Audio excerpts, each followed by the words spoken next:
Hello students, welcome to the next session. Today we'll be discussing about the increasing and the decreasing functions, right? So we'll be going with the graphical way of explanation. Let's say we have I as an interval which consists of all the real valued functions, right? So just theoretically we have to say that if x1 is less than x2, fx1 is less than equal to fx2, it stands for an increasing function. Or if fx1 is less than fx2, it stands for a strictly increasing function. If x1 is less than x2, then fx1 is greater than equal to fx2, it's a decreasing function. And fx1 is greater than fx2, it's a strictly decreasing function. Now this is if we have to say it theoretically, but what actually it means in practical. Let's say we have a given curve. Now this curve represents a polynomial maybe, or if we can even take a trigonometric, a sine function or a cosine function for the same manner. Now if I say that the value of x, let's consider the right part, that is the part that is away from the origin, towards the right of the origin. Now if I say that the value of x is increasing, right? Now here the value of x is less, and if I move towards the right, it's going to increase. Then definitely my fx1, that is the value at this particular point, the value of the curve at this point, and the value of the curve at this point. How would you define this? Let's say that the value is x1. If I take the x coordinate as x1 here and the other coordinate as x2, right, at certain distance, such that x2 is greater than x1. That's what we are given, that if x1 is less than x2. Now what is happening, right? This is the corresponding value of the function. So this is fx1 and this is fx2, right? So we say that fx1 in this case is lesser than fx2. So fx1 is less than fx2. This means we are talking about a strictly increasing function, right? So if I take all the values away from the origin, I say that the function is strictly increasing. And if I include this particular value as well, what do I say? That at this point, the value of the function, that is fx1 and fx2, they are equal as well. So including the origin and all the values towards the right, where the function is defined, a real valued function is defined. All the values, for all these values, the function is well defined such that fx1 is greater than fx2 as well as it is equal to fx2. Then we say that the function is increasing. If the origin value is included, it is increasing. Otherwise, if we do not take this value, we say fx1 is less than fx2, then we say that the function is strictly increasing. And as we can see that it is rising up, the slope is rising up. So here the function will be strictly increasing. Likewise, if I take all the values of x towards the left, right, towards the left of the origin. Now if I start moving from this particular point, right, what do I observe? I observe that again x1 is less than x2, right? So here at this point, if I say this is, let's say I take this as x1 and this as x2, right? So x1 here is less than x2. Why is it less? Let's say here the value of x1 is -3 and here it is -2. So definitely -3 is less than -2. So I'm taking all the values approaching towards the origin from the left.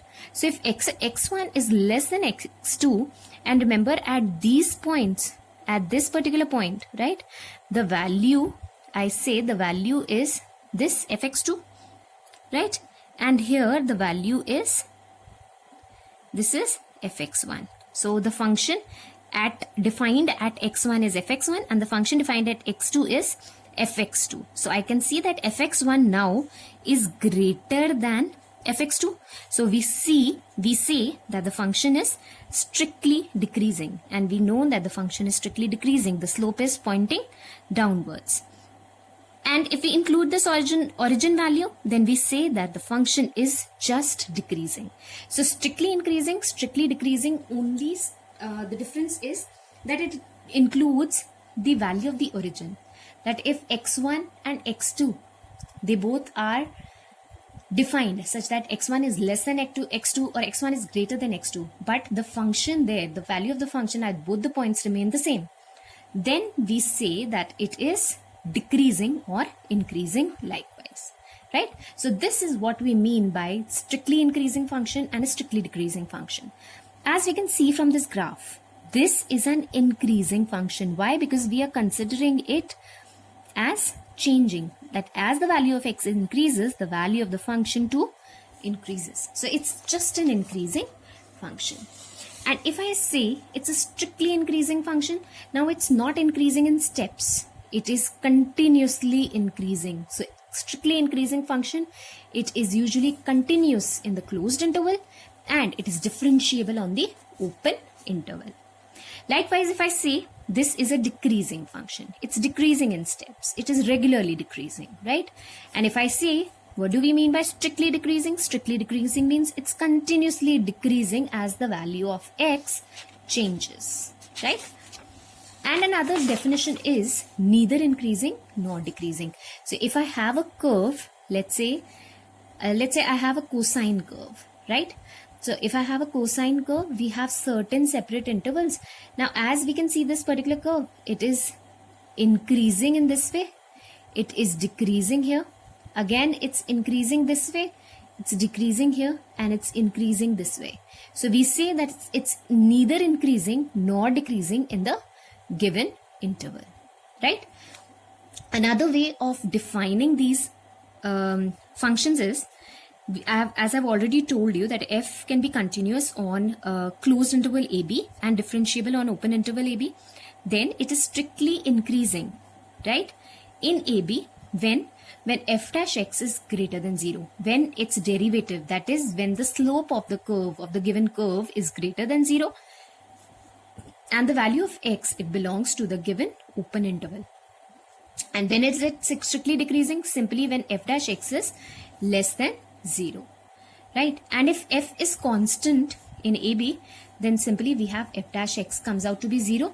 This means that the function is neither increasing nor it is decreasing. Now, how do we find out the solutions? I have certain steps I have mentioned here, that if we are given any type of function, usually we'll be following this from question number 1 of the next exercise. We'll be first of all finding out f dash x. Suppose we have any kind of function that is expressed in terms of y or fx, we'll be finding out f dash x first, and then we will equate that f dash x equal to 0. With that, we'll be finding out the critical values, right, which will be lying in the given open intervals. So we'll be finding out those critical points, plot them on the number line if it is possible, or on a graph, right? We'll be formulating the intervals, and then we will we'll be seeing whether f dash x is increasing in those intervals. Means if f dash x is greater than 0 in that particular interval, then that means that the function is strictly increasing in that interval. Or if f dash x is less than 0, we'll be finding it out that it is strictly decreasing, right? And if it remains constant, that if f dash x comes out to be 0, remember the function is neither increasing nor decreasing, right? So this was all about the theoretical part related to exercise 6.2. It will be much clearer once we begin with the exercise. So we begin with the very first question of exercise 6.2, that is, show that fx is equal to 3x plus 17 is strictly increasing on R. Remember, R stands for real numbers. So I have fx is equal to 3x plus 17. So let's find out f dash x. So what is f dash x? It's 3. So simply we cannot equate this equal to 0. As I have already mentioned, our very first step was finding out the first derivative, equating it equal to 0, and then finding out the critical points. But since f dash x came out to be 3, right? So what can we conclude? F dash x is 3. This means f dash x is greater than 0. And if f dash x is greater than 0, then we can conclude that the function is strictly increasing. And since the defined interval is R, in which we have to find out it's increasing. Okay. Next question. Show that the function this is strictly increasing on R. Again, fx is given to us as e to the power 2x. Remember, we'll be finding out f dash x, which is 2e to the power 2x, right? Now, 2e to the power 2x, right? This is the derivative. Remember, we cannot find out x by equating it equal to 0. But f dash x, since we are getting this as a positive value, no matter whatever value of x we take, right? The value of this will always come out to be positive. So f dash x in this case would be greater than 0. Therefore, fx is strictly increasing on R. So no matter we take x as negative also, then also the value of this entire function comes out to be positive, greater than 0. And thus we can conclude that it is strictly increasing. Right? Simple it is. Next question is, show that the function given by fx is equal to sin x is strictly increasing in 0 to pi by 2. Right? So strictly increasing in 0 to pi by 2. Remember, fx is equal to sin x. So f dash x is equal to cos x, right? And if I go by the 4 quadrants, remember, this is 0, pi by 2, right? This is pi. This is 3 pi by 2, right? And this becomes 0 as well, and this becomes 2 pi, right? So if I consider these 4 quadrants, remember, cos x is positive here, right? It is negative here.